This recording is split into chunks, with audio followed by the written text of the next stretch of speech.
여러분 안녕하십니까? 광주 MBC 뉴스투데이입니다. 먼저 오늘의 주요 뉴스입니다. 국립아시아문화전당의 개관일이 오락가락하고 있습니다. 세계를 겨냥한 문화시설인 만큼 공식 개관일을 분명히 해야 한다는 지적입니다. 새정치민주연합혁신위원회가 현역 의원 5명 중 1명을 공천에서 원천 배제하기로 하면서 지역 정가가 술렁이고 있습니다. 세월호 인양을 위한 첫 수중조사가 어제 세월호 침몰 지점에 구축한 해상기지 공개 등을 통해 본격적으로 시작됐습니다.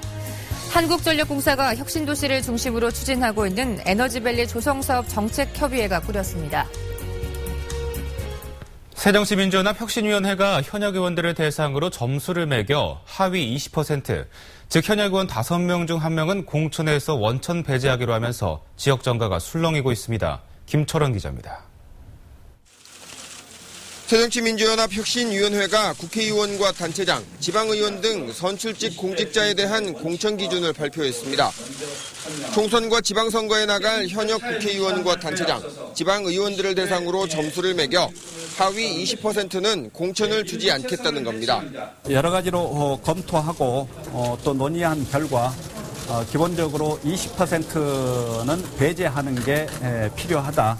당장 내년 4월로 다가온 국회의원 총선의 경우 의정활동과 공약 이행도, 선거 기여도 등을 평가해 점수가 밑에서 20%에 해당하는 현역 의원들은 아예 공천하지 말아야 된다고 했습니다. 광주 전남의 새정치민주연합 소속 17명의 국회의원 가운데 내년 총선 물갈이 대상은 산술적으로만 따져도 최소 3명에서 4명 이상이 될 것으로 보입니다. 혁신위는 또 도덕성에 문제가 있는 인사나 막말 행위자 등에 대해서도 평가 결과와는 무관하게 공천 때 불이익을 줘야 한다며 문제 있는 인사들은 스스로 책임 있는 모습을 보이라고 촉구했습니다. 도덕적, 법적으로 하자가 있는 분은 자동적으로 날아가게 됩니다. 여러분들이 20%라는 숫자를 저희가 발표한 이번 안만으로 생각하시면 안 되고. 박지원 의원은 페이스북에서 원칙적으로 찬성한다며 하위 20% 공천 배제는 당연하다고 말했지만 다른 의원들은 아직 반응을 내놓지 않고 있습니다. 혁신위는 이 같은 8차 개혁안을 당무위원회에 상정해 의결할 예정입니다. MBC 뉴스 김철원입니다. 10여 년을 공들인 국책사업인 국립아시아문화전당의 개관일이 아직까지 정식으로 선포되지 않고 있습니다. 아시아의 상징적인 문화시설로 국내외 첫 발을 알릴 공식 행사이니만큼 시일을 분명히 못 박아야 한다는 지적입니다. 김인정 기자입니다. 국립아시아문화전당의 공식 개관일이 언제냐에 대한 답은 아직 모른다입니다. 처음에는 9월 4일에 개관한다고 했다 11월 25일로 공식 개관일을 바꿨고 이번에는 11월 말에서 12월 초 언제가 될지 모른다며 다시 말이 바뀌었습니다. 내부적으로 내년 5월 개관을 검토했을 정도로 콘텐츠 준비가 미흡한 것이 주요 원인으로 추정됩니다. 당초 알려진 개관일인 9월 4일에는 예술극장과 어린이 문화원 등이 개관을 겨냥해 준비해온 공연과 전시 등 일부만 만나볼 수 있습니다. 문화전당의 가치를 또 다른 측면에서 체험할 수 있는 창조적인 콘텐츠들은 아직 선보일 단계가 아닙니다. 아시아 문화전당 내부에서도 9월에 전당을 찾아온 시민들이 10년 준비한 게 고작 이거냐는 반응을 보일까 전전긍긍하는 목소리가 나오고 있습니다. 기대를 가지고 오실 텐데 그 준비 상태가 미흡했을 때 거기에서 얻을 수 있는 상실감이라든지 일반감 이런 것은 상당히 클 거라고 보고요. 그것에 대해서 과연 어떻게 해야 될지 참. 개관일을 두고 문체부가 모호한 태도를 보이는 사이 개관일에 대한 혼선은 가중되고 있고 사상 초유의 아시아 복합 문화시설에 대한 국내외적 신뢰 저하마저 우려됩니다. MBC 뉴스 김인정입니다. 직원 채용 절차가 진행 중인 아시아문화원의 정원이 70명 이하 수준으로 논의 중입니다. 아시아문화전당은 기획재정부가 예술의 전당 수준인 120명 규모를 제한하고 있어 정부 조직 50명을 제외하면 아시아문화원 정규직이 70명 이하로 채용될 가능성이 있다고 밝혔습니다. 문화전당은 부족한 인원은 이번 채용과 동일한 절차를 거쳐 2차 채용하고 아시아 인재 채용을 위해 특채 등도 진행할 계획입니다. 현재 전국적으로 약하게 비가 내리고 있습니다. 특히 남부지방에는 10mm 안팎의 약한 빗줄기가 이어지고 있는데요. 이렇게 아침 한때 비가 조금 오다가 낮 동안의 소강 상태를 보이겠습니다. 이후 오후 늦게 남서해안에 비가 시작돼 밤에 다시 내륙으로 확대가 되겠습니다. 특히 내일 새벽부터 오후 사이에 남부지방에는 국지성 호우가 쏟아지겠는데요. 광주 전남 내륙에는 30에서 80mm, 많은 곳은 100mm 이상의 호우가 쏟아지겠습니다. 곳에 따라 벼락이 치고 또 돌풍을 동반하기도 하겠습니다. 비가 내리면서 더위도 수그러지겠는데요. 오늘 광주가 27도, 내일은 26도까지 떨어지면서 가을 날씨에 한층 가까워지겠습니다. 날씨였습니다. 개관 2주년을 앞둔 국립광주과학관이 호남권 거점과학관으로서의 기능과 역할을 다하지 못하고 있습니다. 이 문제를 해결하기 위해서는 농어촌 지역에서 찾아오는 학생들을 위한 숙박동 건립이 절실할 것으로 지적됐습니다. 이계상 기자입니다. 고흥 지역 중학생들이 광주과학관에서 LED 광섬유를 이용해 램프를 만드는 실험을 하고 있습니다. 과학관에는 다양한 프로그램들이 마련돼 있지만 학생들은 극히 일부만 체험할 수밖에 없습니다. 고흥에서 광주까지 오가는데 차량으로 반나절이 넘게 걸리다 보니 정작 중요한 체험 시간이 부족한 것입니다. 하루 전날 와가지고 여기서 숙박을 하고 아침에 차분하게 오면 이제 여유롭고 좋을 텐데 그런 여건도 안 되고. 이 같은 문제를 풀기 위해서 국립과학관에 있어야 할 시설이 숙박동입니다. 광주와 비슷한 시기에 개관한 대구과학관을 비롯해 4개의 국립과학관에는 교육 숙박동이 건립돼 있습니다. 학생 단체 관람객들이 저렴한 비용으로 숙식을 해결하면서 여유롭게 체험 활동을 할 수 있도록 한 것입니다. 전국 시도 가운데 전남북 지역에 섬이 가장 많은 터라 호남권의 거점인 광주과학관에 숙박동이 반드시 설치돼 있어야 하지만 예산 부족으로 건설 단계에서 빠져버렸습니다. 도서지방에 있는 학생들은 우리 과학관을 들러서 과학 체험을 할 수 있는데 거리상으로 대단히 한계가 있죠. 따라서 그 학생들을 위해서라도 중학교 자유학기제가 전면적으로 시행되고 나면 전남북 농어촌 지역 중학생들의 과학관 방문 수요는 폭발적으로 늘어날 것으로 예상됩니다. 부지까지 이미 확보돼 있는 상태에서 숙박동 건립에 필요한 예산은 60억 원. 하루빨리 국비에 반영되도록 호남권 자치단체와 국회의원들이 발벗고 나서야 한다는 목소리가 높아지고 있습니다. MBC 뉴스 이계상입니다. 광주시가 천문대 건립을 추진하고 있습니다. 광주시는 오는 2018년까지 청소년의 천체탐구 기회 제공 등을 위해 천문대를 건립할 계획을 갖고 국립공원 무등산 자락 등에서 천문대 부지를 물색 중입니다. 천문대는 100억 원 예산을 들여 3층 규모로 세워질 예정이며 KTX 개통과 국립아시아문화전당 개관과 연계해 새로운 관광상품으로 활용될 전망입니다. 한국전력공사가 혁신도시를 중심으로 추진하고 있는 에너지밸리 조성사업 정책협의회를 꾸렸습니다. 한전은 광주시와 전남도 기초전력연구원 등과 협의체를 발족하고 고용햇살 프로젝트와 산학연 연구개발 협력 방안 추진 등 진행 상황을 공유하며 협력 방안을 논의했습니다. 참석자들은 인력 수급을 위해 에너지 분야 기초과정부터 전문 인력 양성 분야까지 다양한 교육과정 개설에 힘을 모으기로 합의했습니다.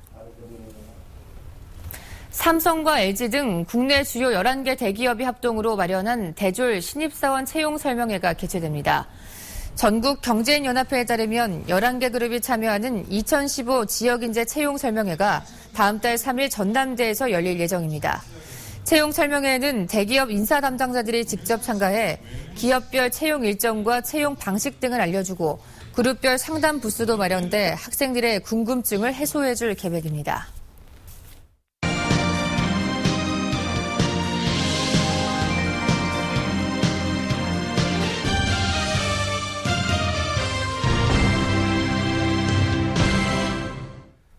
세월호 선체를 인양하기 위한 수중조사가 시작됐습니다. 아직 잠수사가 선체에 접근하지는 못했지만 해상기지에서의 작업은 첫 발을 뗐습니다. 김진선 기자입니다. 장비를 갖춘 중국인 잠수사가 산소통이 설치된 승강기에 올라탑니다. 세월호가 있는 수심 43m까지 흔들림 없이 접근하도록 돕는 이른바 다이빙 케이스로 앞으로 잠수사들의 수중 작업에 활용됩니다. 세월호 인양업체 상하이 셀비지 컨소시엄의 인양 해상기지도 처음으로 공개됐습니다. 수중조사 첫날인 어제 잠수사가 선체까지 접근해 탐사할 계획이었지만 거센 물살과 장관 방문 일정 지연 등으로 2, 3일 내 다시 시도하기로 했습니다. 这边的水下环境水流比较急，能见度也比较低。 현재 바지선에 있는 중국 잠수사는 32명, 업체는 내년까지 96명을 확보해 수중조사와 인양에 나설 계획입니다. 잠수사 등 작업 인력 150여 명은 응급 상황이 없는 한 육지에 오르지 않고 이곳 바지선에서 오는 10월까지 작업을 계속하게 됩니다. 이 자리를 찾은 유기준 해양수산부 장관은 잠수사 등을 격려하고 인양은 실종자 수습이 최종 목적임을 강조했습니다.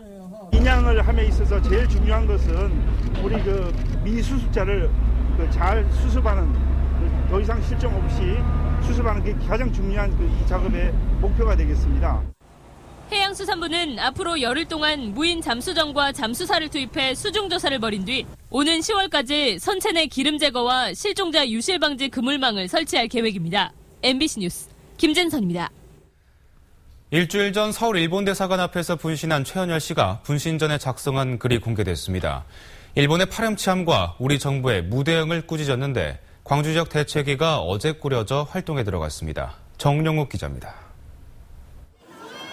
지난 12일 서울 일본대사관 앞에서 열린 수요 집회도 중 분신한 광주 서구의 81살 최헌열 씨. 항일 독립운동가의 후손이자 근로정신대 시민모임의 후원회원인 최 씨는 분신 전에 작성한 7천만 동포에게 고함이라는 제목의 A4 용지 5장 분량의 글에서 일본의 파렴치함과 우리 정부의 무성의함을 규탄했습니다. 아베 정권은 반성할 줄도 사죄할 줄도 모르고 우리 정부는 과거사 문제에 대해 해놓은 게 무엇이 있냐는 겁니다. 최 씨의 이 같은 뜻을 알리기 위해 대책위가 발족했습니다. 대책위는 광복 70주년을 맞아 위안부나 근로정신대 문제 해결은 물론 과거사를 부정하는 아베 정권과 과거사 청산의 미온적인 우리 정부의 각성을 촉구하겠다고 밝혔습니다. 우리는 최현열 선생이 피를 토하는 심정으로 우리 사회에 호소했던 뜻을 무겁게 받아들이는 한편 반역의 역사가 더 이상 지속되지 않도록 역사 청산 과제에 책임 있게 나설 것임을 이 자리를 통해 밝히고자 한다. 또 3도 화상을 입고 생명이 위독한 최 씨의 쾌유를 기원하기 위해 화상 치료비 모금과 다음 카페에 응원글 남기기, 서울 촛불문화제 동참 등의 활동을 펼쳐나갈 계획입니다. MBC 뉴스 정용욱입니다. 광주 지역 중학교들의 성비 불균형이 심각한 가운데 8년 만에 처음으로 불균형 해소를 위한 남녀공학 전환이 성사됐습니다. 광주시 교육청에 따르면 남자 중학교인 서강중학교가 내년 3월부터 남녀공학으로 전환해 남학생과 여학생을 동시에 입학시키기로 했습니다. 광주에서 남중이나 여중이 공학으로 전환된 것은 지난 2007년 송원종 이후 8년 만으로 전환 대상인 나머지 9개 학교는 공학에 부정적이어서 추가 전환은 쉽지 않을 것으로 전망됐습니다.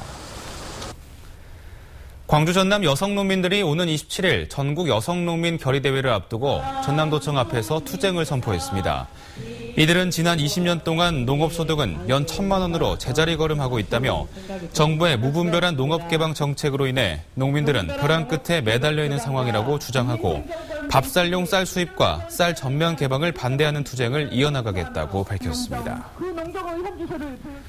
어제 오후 3시 50분쯤 나주시 운공동 만봉천에서 수영을 하던 52살 이모 씨가 숨진 채 발견됐습니다. 물에 빠져 실종된 이 씨는 1시간 만에 119 구조대에 의해 발견됐습니다. 구조대와 경찰은 이 씨가 지인과 낚시를 하던 중 반대편으로 헤엄쳐 건너가다 사고를 당한 게 아닌가 보고 정확한 경위를 조사하고 있습니다.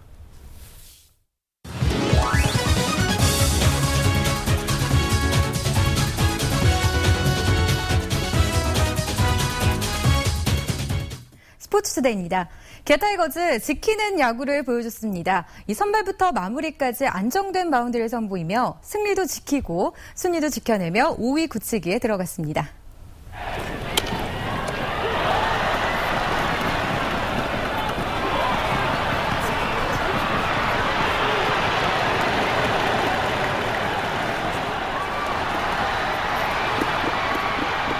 연속 협살 성공으로 순식간에 2개의 아웃카운트를 잡아냅니다.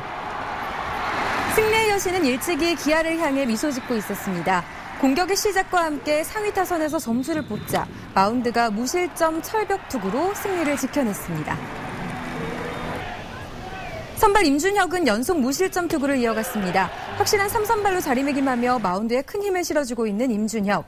지난 삼성전 승리로 강한 인상을 남겼는데요. 또 한 번 5이닝 무실점으로 팀 승리와 함께 시즌 8승을 챙겼습니다. 제가 전반기 때 한 달 반 정도로 제가 엔트리 빠져갖고 쉬다 보니까 아무래도 기존에 있던 선수보다 체력이 좀 괜찮은 것 같아갖고 결과가 좋게 나오는 거 아닌가 생각. 전혀 그런 건 없고요. 저는 매번 얘기하겠지만 보직은 상관없고 여기서 야구를 하고 있는 게 행복하다고 생각하고 있습니다.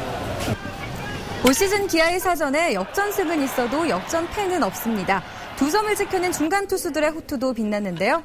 믿고 쓰는 김광수가 2이닝을 틀어막자 심동섭, 에반이 차례로 무실점 투구를 이어가고 윤성민이 완벽하게 마무리하며 영봉승을 합작했습니다.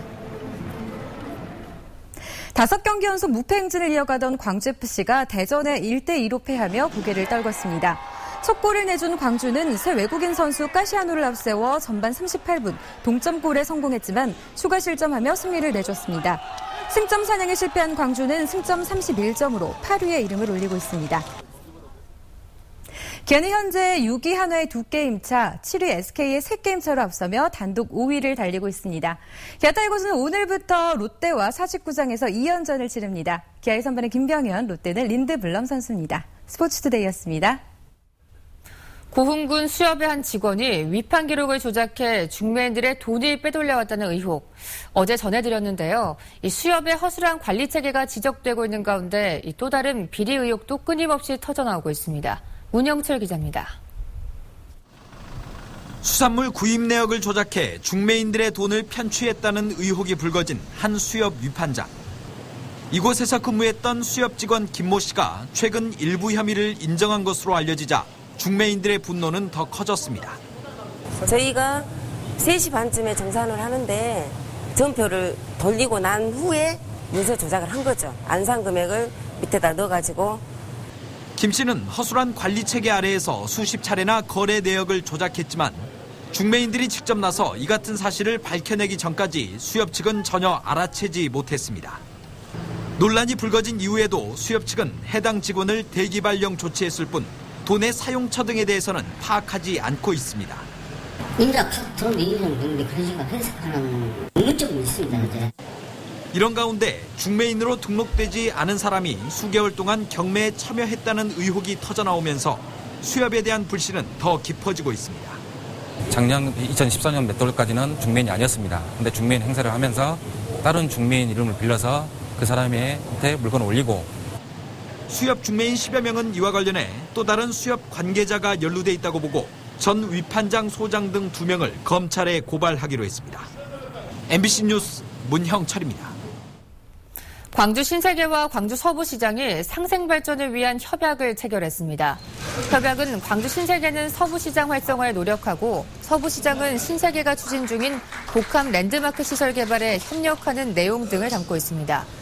신세계는 광주 도심의 특급 호텔과 시내 면세점 등의 복합 유통시설 건립을 추진 중에 있으며 일부에서는 인근 소상공인들의 생존권이 위협받을 수 있다는 우려를 제기하고 있습니다. 전라남도가 민선 6기 브랜드 시책으로 추진하고 있는 가고 싶은 성곽국이 2016년 사업 공모 결과 8개 시군 13개 섬이 신청해 심사에 들어갔습니다. 신청한 지역은 여수시 대뱅간도와 손죽도 등 3곳을 비롯해 고흥군 2곳, 신안군 3곳, 장흥군, 해남군, 무안군, 완도군 각 1곳 등 13개 섬이고 어제부터 심사에 들어가 다음 달 말쯤 2개 섬을 선정할 계획입니다. 최근 가로수 훼손 사례가 잇따르면서 광주시가 엄중 대처하기로 했습니다. 광주시는 상가 간판을 가린다는 이유로 가지를 절단하거나 건축 과정에서 별도의 협의 없이 무단으로 가로수를 제거하는 경우 수사기관 협조를 받아 훼손자를 찾아내 엄중 처벌할 방침입니다. 현행법에 따르면 가로수를 훼손할 경우 5년이나 징역이나 1,500만 원 이하의 벌금에 처해지게 됩니다.